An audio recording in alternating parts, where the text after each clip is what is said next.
In this video, we'll go over the new masking technique in Premiere Pro. For the 2026 version, they've changed where the masking is. Instead of being in the Opacity module, where you could click on the rectangle tool or the pen tool, we have to go to the Tools panel, and this icon right here, the Object Mask tool, is a tool you'll be using now.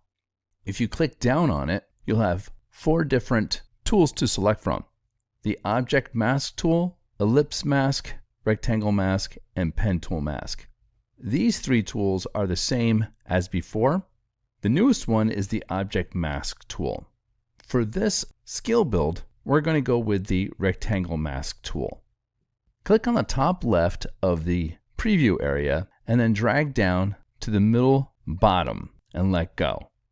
The mask is red to show that this is the area that you're working in. If you unselect the film somewhere, the red will go away.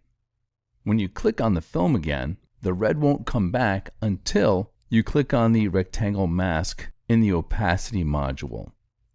For this skill build, what I want you to do is click on the circle here to the left of the square and drag it to the left to blend this frame with the one underneath it.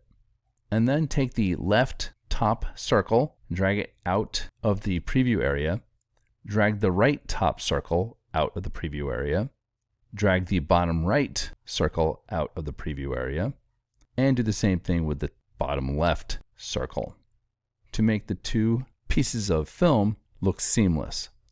Let's watch it.